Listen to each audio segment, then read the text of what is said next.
নেতাকর্মীদের প্রতি আমাদের ইনস্ট্রাকশন, জাতীয় নির্বাচনের আগে স্থানীয় নির্বাচন হতে পারে, সেই ক্ষেত্রে ইউনিয়ন পরিষদের চেয়ারম্যান, উপজেলার মেয়র, পৌরসভার জন্য যেন তারা প্রস্তুত হয়।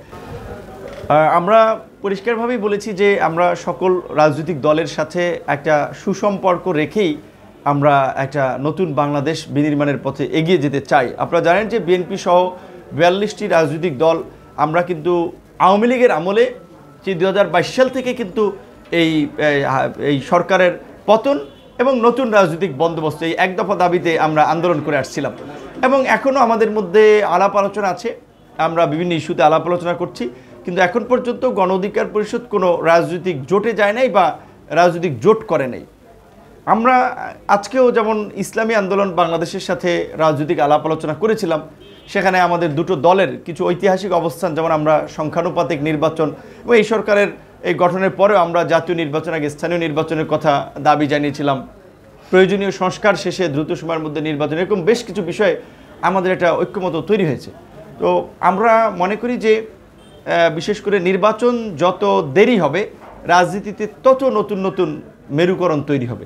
আমরা আমাদের লাইক মাইন্ডেড দল যারা কাছাকাছি চিন্তা করি বা যারা কাছাকাছি বিভিন্ন বিষয়ে ভাবি, তাদের সাথে কিন্তু বাইল্যাটারাল দ্বিপাক্ষিক বিভিন্ন মিটিং ফর্মাল ইনফর্মাল হচ্ছে। সেক্ষেত্রে আগামীতে গণ অধিকার পরিষদের নেতৃত্বেও কোনো নতুন রাজনৈতিক জোট হতে পারে, অথবা দেশপ্রেমিক শক্তিগুলোকে নিয়েও আগামীতে জাতীয় ঐক্যমতের একটা সরকার প্রতিষ্ঠার জন্য একটা জোট হতে পারে, সেখানে গণ অধিকার পরিষদ থাকতে পারে।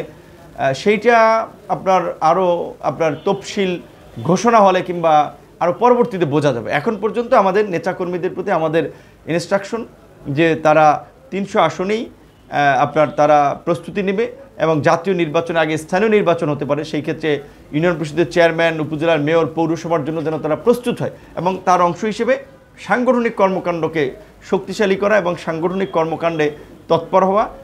আপনার কিছুদিন এই ঈদের পরে এসে মানিকগঞ্জের একটা উপজেলার প্রোগ্রামে গেছিলাম, সিংগাইর।